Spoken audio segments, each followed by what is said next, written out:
I'm Jocelyn, 32, sitting on the porch of my childhood home in Ohio. The air smells of summer grass, but my heart's heavy. Last night, my dad's voice shook the walls, screaming, "Get out, you lowlife." He called me trash, all because I never got a college degree. They don't know my secret, the truth I've hidden for years. I clutch my mom's old locket, feeling her strength. By morning, I was gone, but where I went, that's a story. Where are you watching from, Hit? Like if families ever judged you, and subscribe to hear what happened next. I'm slumped in the driver's seat of my beat-up sedan, parked in the gravel driveway of my childhood home. The engine's off, but my hands grip the wheel like it's keeping me afloat. The house looms in the dusk, its faded yellow siding glowing under the streetlight. I can still hear the echo of last night's dinner, the clink of forks, the way the room went quiet before Dad's voice tore through. "Raymond, my father always had a temper, but this was different." His eyes burned with something new, something cruel. "You're nothing without a degree, Jocelyn," he spat his words, slicing clean through me. Clara, my older sister, sat across the table, her lips pressed tight, not saying a word. I waited for her to speak up to tell him he was wrong, but she just stared at her plate, nodding faintly like she agreed. I rubbed the locket between my fingers, its cool metal grounding me. Mom gave it to me when I was 10, a tiny silver heart with a rose etched on it. She said it was for courage. I need it now because the memory of that dinner keeps replaying, each detail sharper than the last. It started small, just Dad asking about my job. I mumbled something about freelancing, keeping it vague like always. I've never told them the truth about my work, about the company I built from late-night coding sessions in my cramped apartment. They wouldn't understand. To them, success means diplomas on the wall like Clara's PhD in biochemistry, framed and hung in the living room for everyone to admire. Dad leaned back in his chair, his fork scraping the plate. "So still no real job," he said, his tone mocking. I tried to laugh it off, but then Sheila, his new wife, chimed in. "She's been married to him for 2 years, and every word out of her mouth feels like a needle." "Maybe if you'd gone to college, you wouldn't be such a burden," she said, her voice syrupy like she was offering advice. I froze my fork halfway to my mouth. Clara glanced up, her eyes flicking between me and Dad, but she didn't speak. That's when Dad exploded. "You're dragging us down, Jocelyn. Get a real life or get out." His chair scraped the floor as he stood pointing at the door. I blink hard, pushing the memory away. The car smells faintly of coffee and old leather, a mix that usually comforts me. Not tonight. I glance at the house again, half expecting Dad to storm out, but it's still. The porch swing sways in the breeze, its chain creaking. We used to sit there, me and Clara, when we were kids. One summer we spent weeks building a treehouse in the backyard with Dad. He'd hammer nails while we painted the walls blue, laughing when Clara got paint in her hair. That was before Mom died, before Clara went off to college and came back different, before Sheila moved in with her fake smiles and sharp edges. I thought Clara and I were close once, but last night proved me wrong. My phone buzzes in the cup holder, snapping me out of it. I ignore it, not ready to face whoever's on the other end. My eyes catch on a figure across the street. Mrs. Gale, our neighbor, stands at her window, her silhouette framed by the glow of her living room. She used to bring over oatmeal cookies when I was little, always with a warm smile. Now her head tilts, and I can feel her pity from here. She must have heard the yelling last night. The whole street probably did. My cheeks burn and I sink lower in the seat, wishing I could disappear. I start the car, the engine rumbling to life. I don't know where I'm going, but I can't stay here, not with Dad's words ringing in my ears, not with Clara's silence cutting deeper than anything he said. The locket presses against my chest as I pull out of the driveway, the house shrinking in the rearview mirror. I'm not sure what hurts more, Dad thinking I'm nothing or Clara letting him. The highway stretches dark and endless, my headlights cutting through the night. I've been driving for nearly an hour, no destination in mind, just away. The radio hums low, some old country song about heartbreak, but I barely hear it. My mind's stuck on Clara, on the way she sat there letting Dad rip into me. I keep seeing her face calm and unreadable, like she'd already decided I wasn't worth defending. My fingers tighten on the steering wheel, the locket heavy against my collarbone. I want to call her to scream, "Why didn't you say something?" But I know she'd just deflect like she always does. I pull into a motel off the exit, its flickering sign promising vacancy. The lot's half empty, a few pickups parked under sagging awnings. I grab my duffel from the back seat, the one I threw together before leaving, stuffed with clothes and a laptop that holds my real life. The clerk, a tired-looking guy named Curtis, hands me a key without looking up. "Room 12, he mumbles. I nod, too drained to speak, and head to the room. It's small with peeling wallpaper and a bed that sags in the middle. I drop my bag and collapse onto the mattress, staring at the water-stained ceiling. My phone buzzes again, insistent. I fish it out, expecting Marcus, my old friend who always checks in when things get rough. Instead, it's a text from Clara. My stomach twists as I open it. Maybe Dad's right. "You need to grow up." The words hit like a slap, sharper than anything she could have said at dinner. I read it again, waiting for an apology, a hint of regret, but there's nothing. Just cold, like she's washing her hands of me. I toss the phone onto the nightstand, my breath catching. Clara, who used to braid my hair before school, who cried with me at Mom's funeral, is gone. This version of her feels like a stranger. I stand and pace the room, the carpet rough under my socks. I've spent years hiding my work, my success, because I didn't want their judgment. I built a tech startup from nothing, coding apps in my tiny apartment while they thought I was scraping by. I sold it last year for millions, enough to buy a life they can't even imagine. But I kept it quiet, thinking it'd make things easier, thinking they'd love me for me, not for what I'd done. Stupid. Dad's always seen me as the kid who flunked out of community college, and Clara's too busy proving she's better to care. I stop at the window, pushing aside the stiff curtain. The motel's neon glow paints the parking lot in shades of pink and blue. I think about Sheila, Dad's wife, and the way she smiled when he yelled.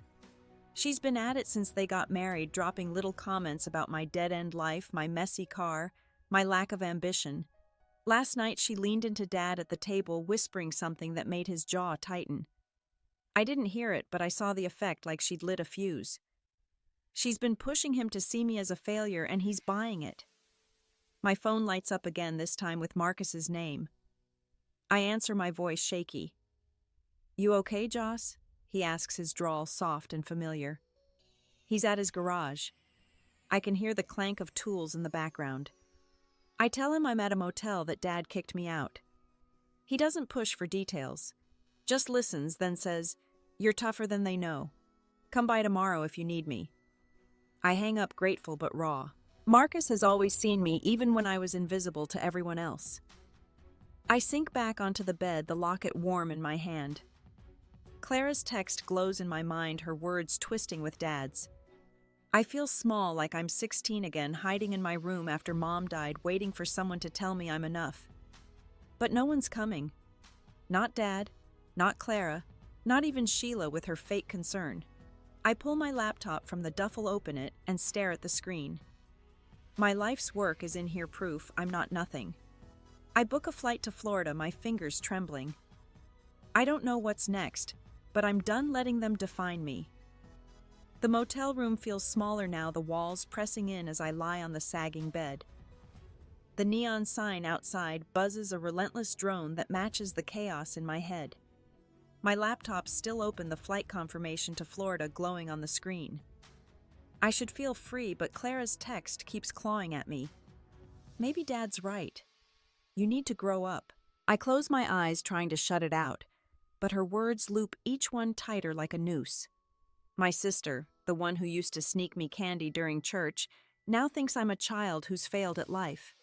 I roll over the locket, digging into my chest, and grab my phone, hoping for a distraction.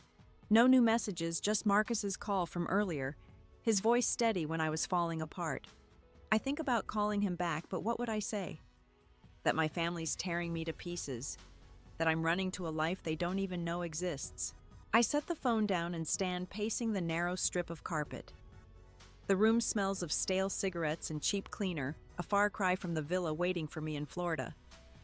I've built something incredible, a tech empire from nothing, but here I am, hiding in a dive motel, feeling like the failure they think I am. My phone vibrates, and I snatch it up, heart jumping. It's Marcus again. I answer, my voice rough. "You holding up?" he asks, the hum of his garage in the background. I start to lie to say I'm fine, but the truth spills out. "Clara texted me," I say. "She thinks I'm a loser just like Dad." Marcus goes quiet for a second, then says, "She's wrong, Joss. Always has been." He tells me about high school, how he found me crying in the library after Mom's funeral. Clara was off with her debate team, too busy to care, but he sat with me sharing his soda until I could breathe again. Hearing it now, it's a lifeline, but it also sharpens the ache. Clara wasn't there then, and she's not here now. I hang up, promising to call tomorrow, and sit on the bed, knees pulled to my chest. I think about Sheila, Dad's wife, and the way she's been twisting him against me.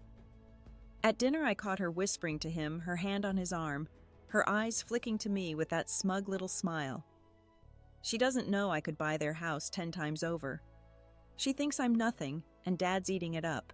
I picture her at the table saying, "She's dragging us down," her voice low but sharp enough to cut. It wasn't just Dad's anger last night. It was hers fueling the fire. Anger surges hot and sudden. I stand and grab my duffel, digging through it, until I find an old photo, one I didn't mean to pack. It's me and Dad at the county fair, my 10-year-old self grinning with cotton candy stuck to my face. He's laughing, his arm around me, the Ferris wheel bright behind us. I stare at it, my throat tight. That man's gone, replaced by someone who sees me as a burden. I grip the photo, my fingers trembling, and before I can stop myself, I tear it in half. The sound rips through the quiet, and I gasp, dropping the pieces. Regret hits hard, but it's too late. I sink to the floor, the torn photo staring up at me, a reminder of everything I've lost. My phone buzzes again, and I flinch, expecting Clara. It's a notification, a local news app. I open it, and my stomach drops. There's a post on the town's community page shared by someone I vaguely know from high school. It's Clara's words, twisted in public. "Jocelyn's been leeching off Dad for years. No job, no future. Time for her to go." My hands shake as I scroll through the comments. Some defend me, but others pile on, calling me a dropout, a disgrace. Clara's turned our private pain into a public spectacle, and the humiliation burns deeper than I thought possible. I'm still on the motel room floor, the torn photo of me and Dad scattered like broken glass. My phone's screen glows with the community post, Clara's words, branding me a leech for the whole town to see. My chest tightens, each comment a new weight. I want to scream, to drive back and confront her, but I'm frozen, the locket burning against my skin. I've spent years building a life no one knows about, a fortune they can't imagine, and yet here I am, reduced to gossip fodder in a small-town chat. I force myself to stand, my legs shaky, and stumble to the bathroom. The mirror shows a stranger, eyes, red hair tangled. I splash cold water on my face, but it doesn't wash away the shame. Clara's betrayal is worse than Dad's anger. He's always been loud, quick to judge, but she was my sister, my ally. I think back to the summer after Mom died, when I was 15 and lost. I'd sit on the roof at night staring at the stars, and Clara would climb up with me, promising we'd always have each other. That promise feels like a lie now, her text, and this public attack proof she's chosen Dad's side, Sheila's side, over mine.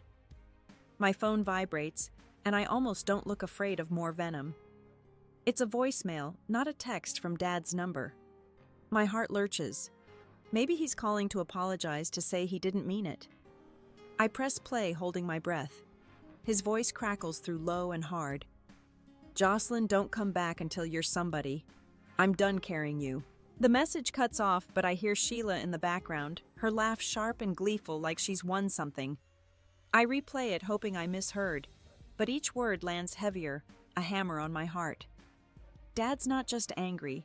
He's erased me, and Sheila's cheering him on. I drop the phone, my hands trembling. The motel room spins, the buzz of the neon sign louder now, like it's mocking me. I think about Sheila's influence, how she's been reshaping Dad since they met. She'd sit at the kitchen table sipping coffee, dropping sly remarks about my clothes, my car, my life. She'd say, "Raymond, you deserve better than this," her eyes sliding to me like I was the problem.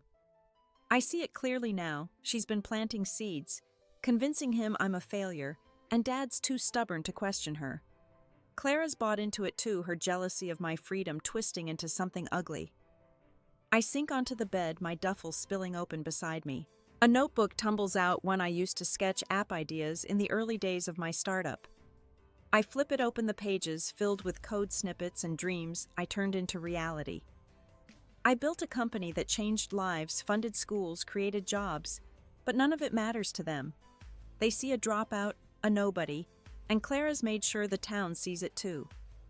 I clutch the locket, wishing Mom were here, wishing she could tell me how to keep going when everyone I love has turned away. The anger boils over, mixing with a grief I can't name.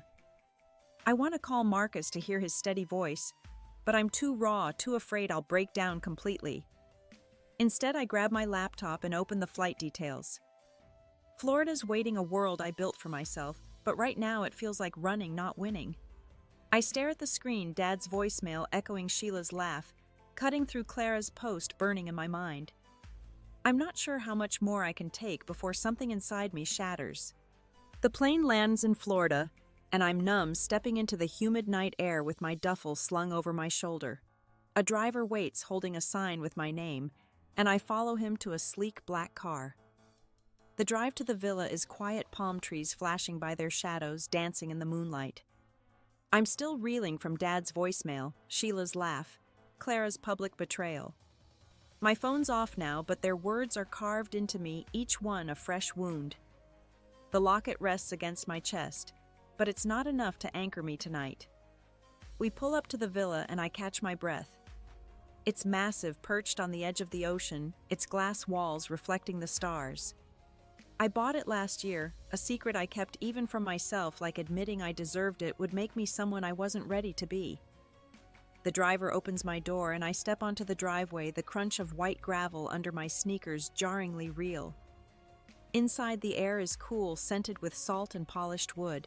Marble floors stretch endless chandeliers, casting soft light across a living room bigger than my childhood home. It's mine, every inch paid for, with the millions I earned building a tech empire from a secondhand laptop and a dream. I drop my bag and wander to the balcony, the ocean roaring below. The view is breathtaking, waves crashing against the shore, but it doesn't touch the ache inside.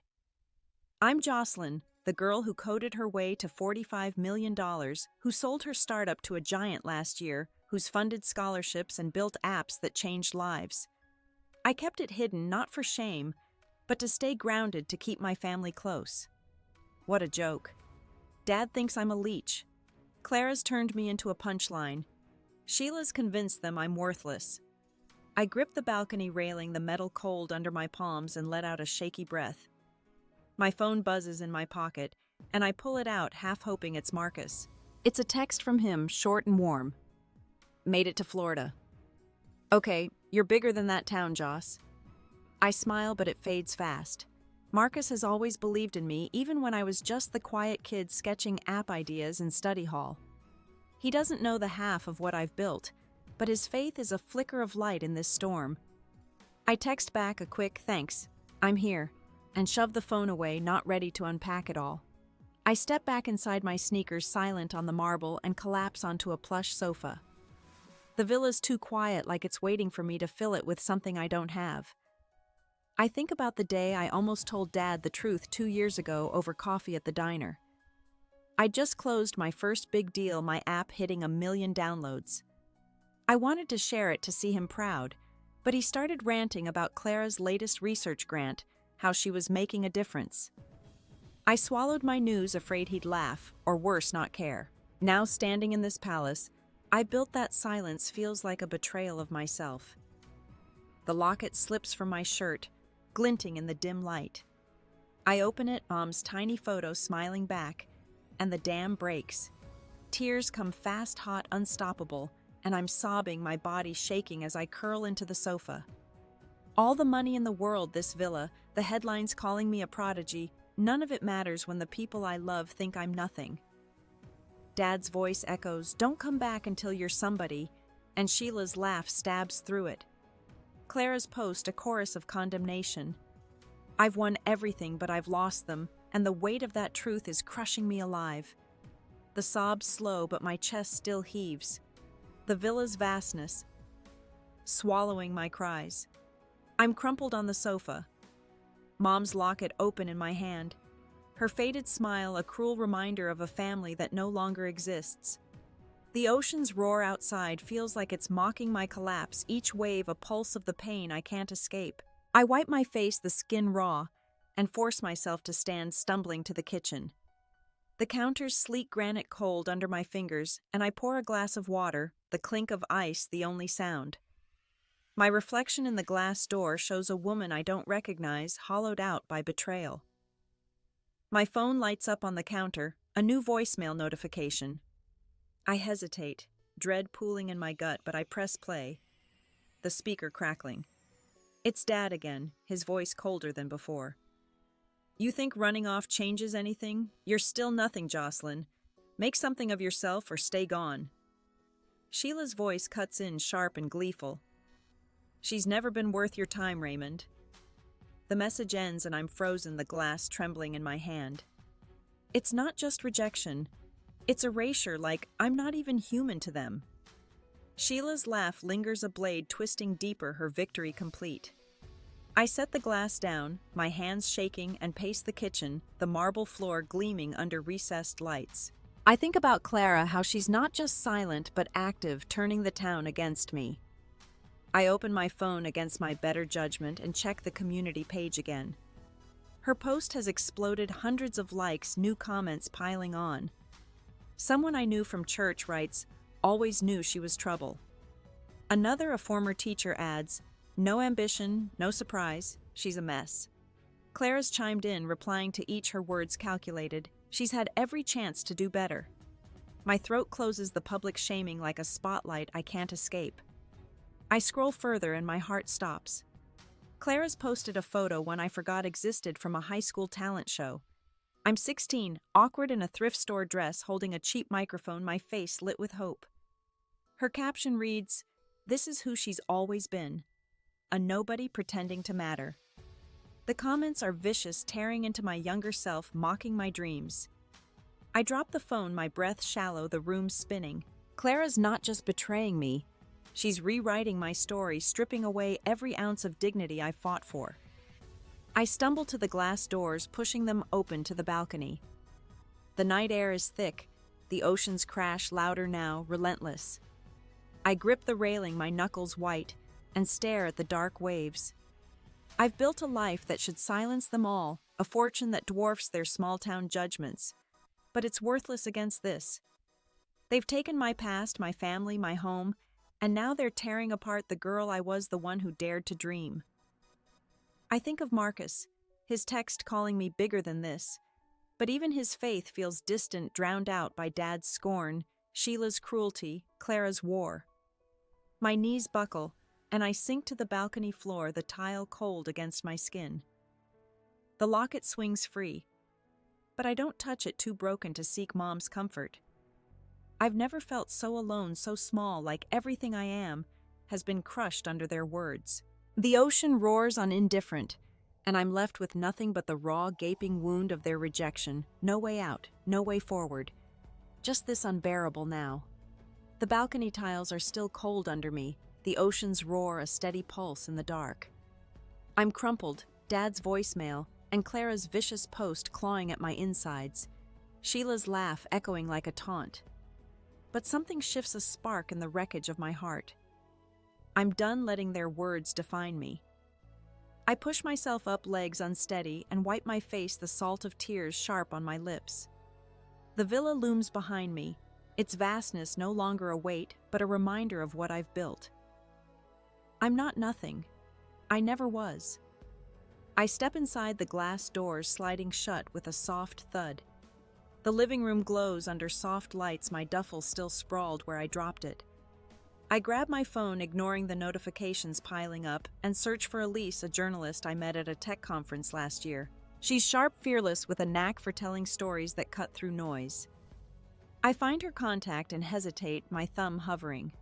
Telling my truth means exposing everything: my startup, my millions, my life. It's terrifying, but hiding hasn't saved me from their scorn. I call her, pacing the marble floor. She answers on the second ring, her voice warm but curious. Jocelyn. What's up? It's late. I take a breath and spill it all.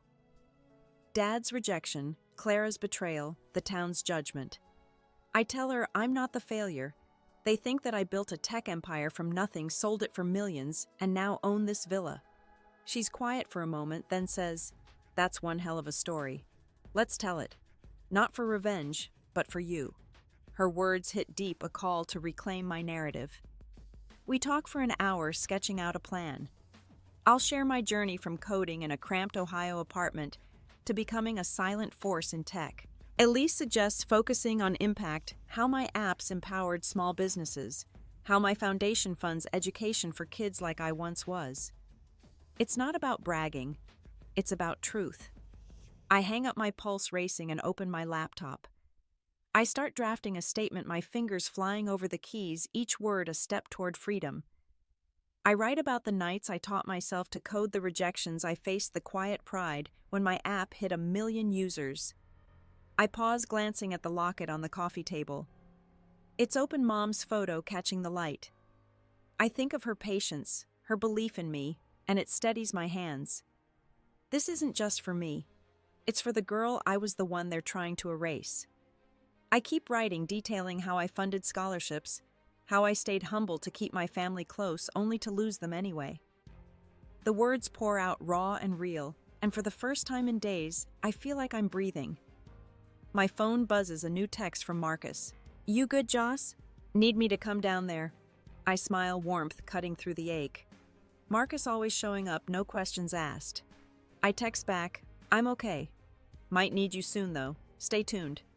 I picture him in his garage, grease on his hands, nodding like he knows I'm fighting back. His belief fuels me, a reminder I'm not alone even if my family's turned their backs. I stand and stretch, the villa's silence no longer oppressive, but expectant, like it's waiting for me to claim it. I walk to the kitchen, pour a coffee. The rich scent grounding me. The statement's half done, but it's strong, a piece of my soul on the page. I'm not just telling my story. I'm taking back my worth piece by piece. The fear's still there, a knot in my gut. But it's overshadowed by something new, a fire quiet but fierce, ready to burn through the lies they've told about me. The coffee's gone cold, but I'm still at the kitchen counter, my laptop screen glowing with the statement I've been pouring my soul into. The villa's quiet, the oceans murmur, a faint hum through the glass doors. I'm halfway through describing how I turned my grief for Mom into fuel, coding through sleepless nights to build something that mattered. Elise's voice echoes in my head, her blunt advice cutting through my doubt. "Tell it for you, Jocelyn, not them." I lean back, rubbing my eyes, and feel the weight of that truth settling in. This isn't about proving Dad wrong or shaming Clara. It's about owning who I am, scars and all. I stand, needing to move, and wander to the living room where my duffel lies open. A glint catches my eye, a seashell I picked up on the beach yesterday, smooth and pearlescent, tucked among my clothes. I hold it, its cool curve steadying me, and decide it's time for something new. The locket's been my anchor, but it's tied to Mom, to a past I can't keep clinging to. I find a thin leather cord in a drawer, thread the seashell onto it, and tie it around my neck. It rests light against my collarbone, a symbol of this moment of choosing myself. My phone buzzes and I brace for another blow, but it's Elise emailing a draft of questions for the article. She's pushing me to dig deeper, to talk about the kids my foundations help, the ones who remind me of my younger self. I sit back down, open the email, and start typing replies. I write about a girl named Zoe, a teenager I met at a charity event in Miami last month. She'd grown up in foster care, teaching herself to code on a library computer. My scholarship gave her a laptop and a shot at college. Her thank you letter tucked in my desk had made me cry, her words raw with hope. Telling her story now feels like a bridge to my own, a reminder of why I started this. I pause, my fingers hovering over the keys, and think about Marcus. He's been my rock, but I need him here, not just on the phone. I call him, the line crackling as he picks up. "Joss, you holding it together?" he asks, his voice warm over the clank of his garage. I tell him about the article, the villa, the truth I'm about to share. "Come down," I say. "I need someone who gets it." He laughs, soft and real. "Give me a couple of days. I'll bring some Ohio grit to that fancy beach house." I hang up, smiling, his promise a spark of strength. The statement's nearly done, but I need one more piece, something to ground it. I grab a notebook and start a letter to Dad, not to send, but to free myself. "Dear Dad." I write, my pen digging into the page. "I'm not your failure. I built a life you'll never understand, not because I'm better, but because I had to. I write about the nights I cried for Mom, the deals I closed, the kids I've helped. It's messy ink smudged with my tears, but it's mine." I tear the page out, fold it, and tuck it into my pocket, a weight lifted. I walk to the balcony, the seashell necklace cool against my skin. The article's ready, and I open my laptop, my heart pounding. Elise has sent a final version, polished but raw, my voice shining through. I read it once, then again, each word a piece of armor. This is who I am, not their lies. I hover over the send button, my breath shallow, then press it. The screen confirms it's gone out to the world. I close the laptop, step to the railing, and stare at the ocean, its waves silver in the dawn. The villa hums behind me, alive with my choice. I don't say a word, but my eyes are steady, fixed on the horizon, a quiet fire burning where their words used to cut. The villa's morning light spills through the windows, casting long shadows across the marble floor. I'm at the kitchen counter, a fresh coffee steaming in my hand, the seashell necklace a quiet weight against my chest. The article went live last night, my truth laid bare for the world. I've been up since dawn, scrolling through reactions on my phone, my stomach a knot of nerves. The headline, Elise crafted, is bold but honest. From small-town shadows to tech titan, Jocelyn's unseen rise. Comments flood in, strangers calling me inspiring, brave, a few skeptics sneering that I'm showing off. Each one lands differently, like pebbles in a still pond, rippling through me. I set the phone down, needing air, and step onto the balcony. The ocean glints under the rising sun, its rhythm steady where I'm not. I expected chaos after the article, maybe a sense of triumph, but this feels raw, exposed. I told my story, coding in secret, building a startup, selling it for millions, but it's not just mine anymore. It's out there, dissected by people I'll never meet. I grip the railing, the metal warm, and wonder if I've made a mistake baring my soul to silence the lies. My phone rings, shattering the quiet. It's Clara, her name on the screen like a punch. I stare, my pulse spiking, and answer, my voice flat. "What do you want?" She's breathless, her words tumbling out. "You think this makes you better than us? You humiliated Dad, airing our family like that." Her anger's sharp, but there's a crack in it, a hint of panic. I stay silent, letting her rant. She accuses me of lying, of faking my success to spite them. "You're still the same loser," she spits and hangs up. I lower the phone, my hands steady, but my heart racing. Clara's not just mad. She's unraveling, and it's not the victory I thought it'd be. I walk back inside the villa's cool air, brushing my skin, and check my messages. There's a voicemail from Sheila, her voice dripping venom. "You selfish brat," she hisses. "You've embarrassed Raymond, parading your money like some cheap celebrity. You'll never be family."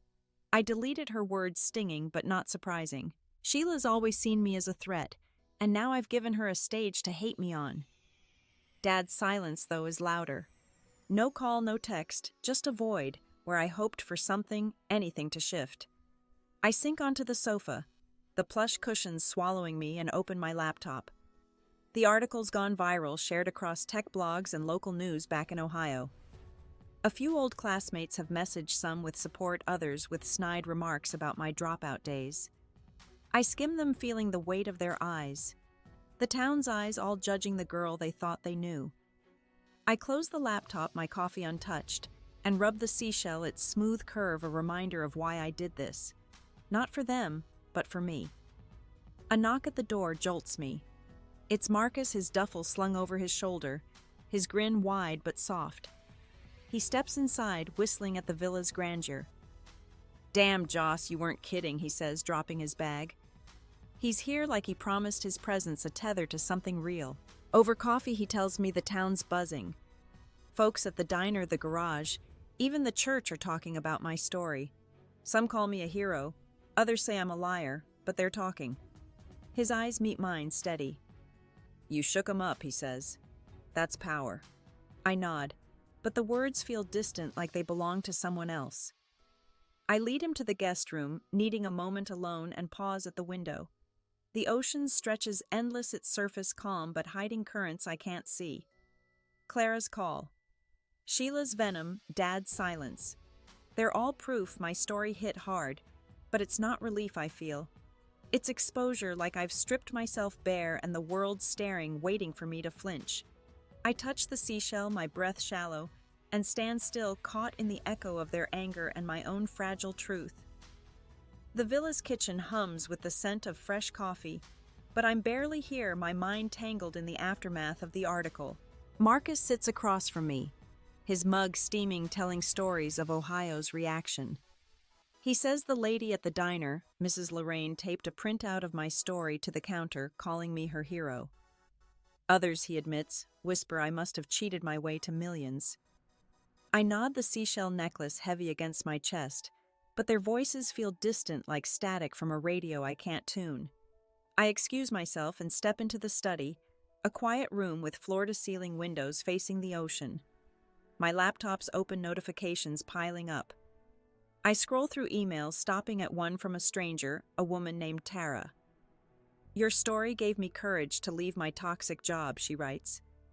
"I saved for years, and now I'm free. Thank you." My throat tightens, her words. A lifeline I didn't expect. I reply, my fingers slow, wishing her strength. Her gratitude shifts something in me, a flicker of purpose amid the noise. My phone vibrates, a new post on the town's community page. I brace myself and open it. Clara's gone silent, but someone shared a screenshot of her old post, the one with my high school photo. The comments are different now. A guy from my old math class writes, "She was always smart. Y'all just didn't see it." Another, a friend of Mom's, adds, "Clara's got no right to judge. The tide's turning, but it's not clean." Some still call me a fraud, their words sharp with envy. I close the app, my hands cold.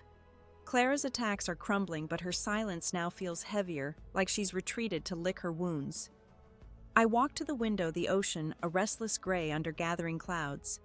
I think about Zoe, the girl my foundation helped, and open an email from her mentor. Zoe's coding club is thriving, 10 kids now learning what I taught myself years ago. The mentor attached a photo, Zoe at a whiteboard, marker in hand, her smile fierce. I stare at it, my chest aching with pride, and something softer, like healing. My work reached her, changed her, even when my family couldn't see me. It's not enough to erase their rejection, but it's real, a thread I can hold on to. Marcus finds me leaning in the doorway. "You okay?" he asks, his voice low. I nod, but my eyes are wet. He doesn't push, just sits on the arm of a chair, his presence steady. He tells me Clara's been quiet at home, avoiding the diner, the church. It's not an apology, but it's something he says. I shrug, the seashell cool under my fingers. Clara's unraveling doesn't fix what she broke. Dad's silence doesn't either. I check my phone again, hoping for a sign, but there's nothing. Just the ocean's hum and the weight of my own choices. I step outside, needing space, and walk to the edge of the property where sand meets grass. A small plot catches my eye, perfect for a garden. I kneel, tracing the soil, picturing Mom's roses blooming here. It's a small act, but it grounds me, a promise to build something new. My phone stays silent. No word from Dad, no olive branch from Clara. The article's changed how the world sees me, but my family's absence is a void. Nothing fills. I stand, the wind sharp against my face, and let the truth settle. I've shaken their world, but I'm still alone, carrying the cost of my courage. The Florida sun is just breaking over the horizon, painting the beach in soft pinks and golds. I'm walking barefoot along the shore, the sand cool between my toes. The villa, a quiet silhouette behind me. The seashell necklace swings gently, a new rhythm I'm still getting used to.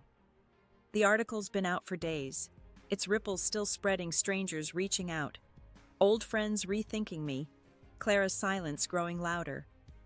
But out here, with the waves lapping steady and slow, I feel a stillness I haven't known in weeks. It's not peace, not yet, but it's close, like the air before a storm clears. I carry a small notebook, its pages already curling from the salt air. I started writing in it yesterday, not for anyone else but for me. Letters to Mom. Thoughts I never said aloud when she was here. I stop near a dune, the grass whispering in the breeze, and sit opening to a blank page.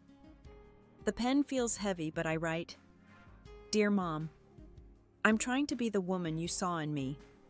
I miss you every day, but I'm learning to carry you differently." The words flow simple but true, and I feel her in the quiet, not as a ghost but as a warmth steadying me. I think about the girl I was, the one who hid her dreams to keep Dad's approval, to stay close to Clara. That girl's gone, shed like a skin I outgrew.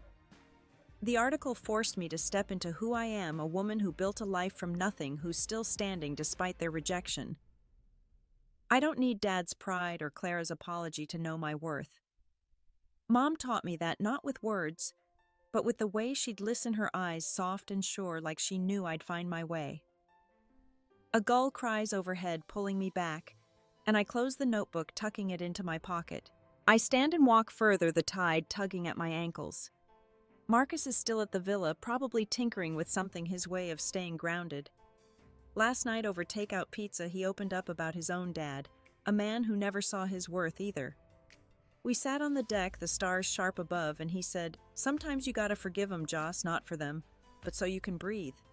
His words stuck not as a command, but as a possibility, something to hold on to. I pause, the water swirling around my calves, and look out at the horizon. The ocean's vast, its edges blurring into sky, and I feel small but not diminished. I've been carrying their anger, Dad's silence, Clara's venom, Sheila's disdain like stones in my pockets.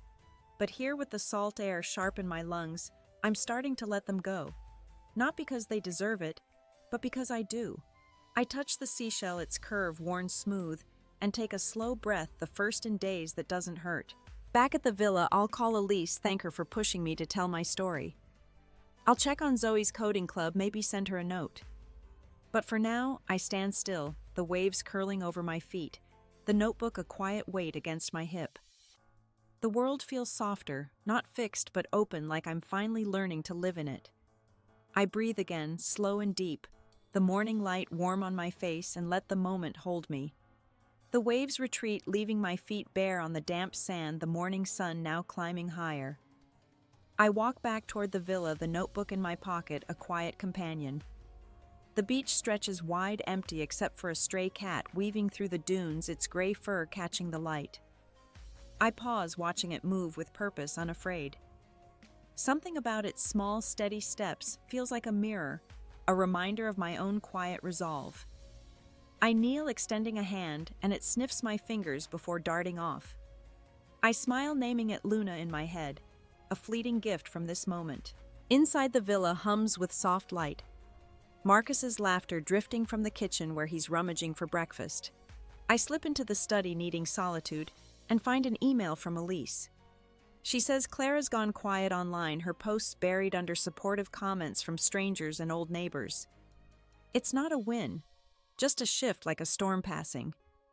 I don't feel triumph, only a strange pity for the sister who chose resentment over truth. I close the laptop, my fingers lingering on its edge, and let that feeling settle, not heavy but real. I pull out the notebook and write again, this time not to Mom but to myself. Jocelyn, you don't need their eyes to see you. You're enough. The words are simple, almost childish, but they land soft, like a truth I've always known but couldn't touch. I think of Dad, his silence louder than his anger, and Sheila's venom now irrelevant.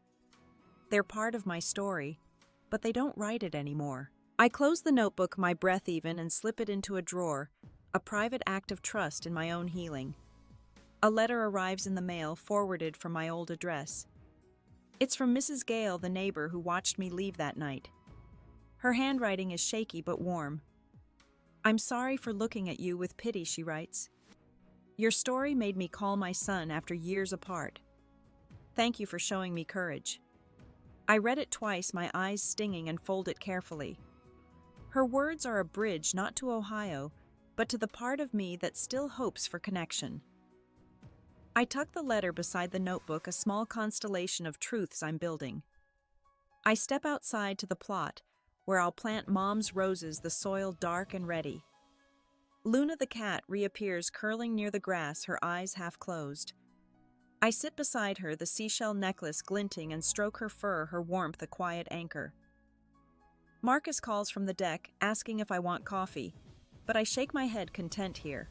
I've decided to fly back to Ohio, not to fight or beg, but to stand in my old life one last time, to say goodbye to the girl who needed their love to feel whole. The sun climbs higher, the ocean a steady whisper. I book the flight on my phone, my fingers calm, no tremble. Luna purrs, her small body pressed against my knee, and I feel the world slow, each breath a choice to keep going. The villa glows behind me, my garden waiting, my story still unfolding. I don't need to shout or prove anything. I just need to be here now, with the sand under my hands and a future I'm ready to meet. The Ohio air is crisp, carrying the faint scent of fallen leaves as I pull into the driveway of my childhood home. The house looks smaller, its yellow siding chipped, the porch swing still but familiar. I'm back not to fight, but to close a door. My rental car idles and I step out, the gravel crunching under my boots. The seashell necklace rests against my chest, a quiet reminder of the life I've built. It's been weeks since the article, since I told the world who I am, and the noise has faded, leaving me with this moment. I knock, my heart steady but heavy. Dad opens the door, his face-lined eyes wide with surprise. Sheila hovers behind, her lips tight, but I focus on him. "I'm not here to beg or yell. I just need you to know," I say, my voice even. "I'm not what you think. I'm not trash. I never was." His gaze flickers, something soft breaking through, but he doesn't speak. Sheila shifts, her arms crossed, but I don't look at her. This isn't for her. Dad nods barely, and I see the weight of his pride, the wall he can't climb. I turn away, my boots soft on the porch, and walk back to the car. It's not closure, not the kind I dreamed of, but it's enough. I drive to Marcus's garage, the hum of tools greeting me as I step inside. He's under a truck, grease smudged on his cheek, but he slides out when he sees me, his grin wide. We don't talk about Dad or the article. Instead, we share a soda, leaning against his workbench, reminiscing about sneaking into the old movie theater as kids. His laughter is warm, grounding a thread to the boy who always had my back. I tell him I'm heading back to Florida tonight, and he nods like he knew I'd find my way. "You're home now, Joss," he says, meaning more than the villa. I smile, the truth of it settling deep. Before leaving town, I stop at the treehouse in the backyard, its wood gray and splintered. I climb the creaky ladder, the air inside musty but familiar.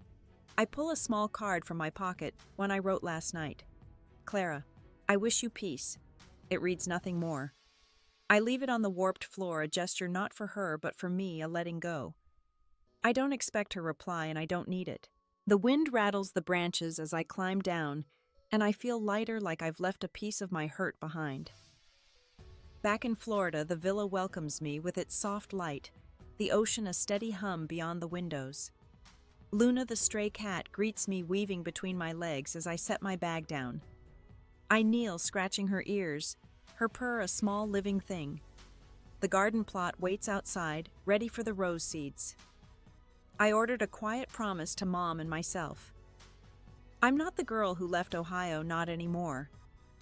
I'm building something new, not with money or headlines, but with moments like this, small and true. I sit on the deck, the night air warm, the stars sharp above. My phone's quiet. No messages from Dad or Clara, but it doesn't sting like it used to. I've carried their rejection long enough, and now I'm learning to set it down. The waves roll in steady and endless, and I breathe with them, my hands still, the seashell cool against my skin. The past is behind me, not gone, but no longer my cage.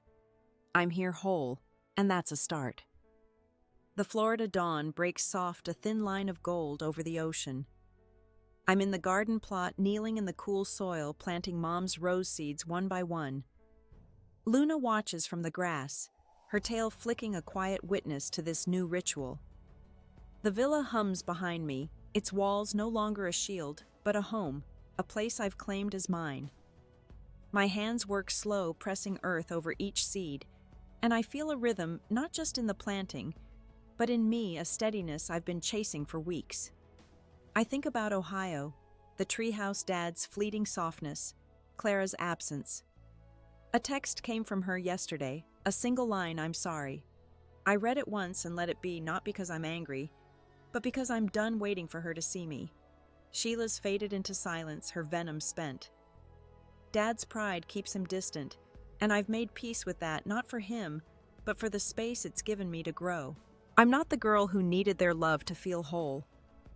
I'm learning to carry my own light, to let it guide me instead of their shadows.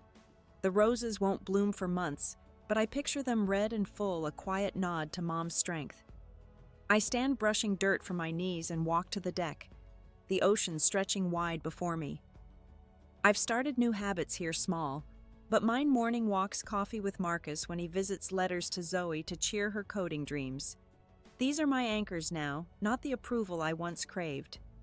I've learned that worth isn't in what others see, but in what you build, what you give, what you hold true when no one's watching. Pain carved that lesson deep, but it's also shown me how to stand not against others, but for myself. I think about everyone out there carrying their own hurts, their own unseen victories. If I've learned anything, it's that your value isn't in their words or their silence. It's in you, in the choices you make when the world feels heavy, and the courage to keep going, to plant seeds, even when you can't see the blooms. I'm still healing, still learning, but I'm here, and that's enough. The ocean whispers, the sun climbs, and I know I'll keep walking, not because I've won, but because I'm free. What's a moment that made you realize your own worth? Share it below. I'd love to hear your story. If this journey spoke to you, please leave a like, subscribe to join me for more, and share it with someone who needs to hear it. Thank you for being here, for listening. Here's to finding your light wherever you are.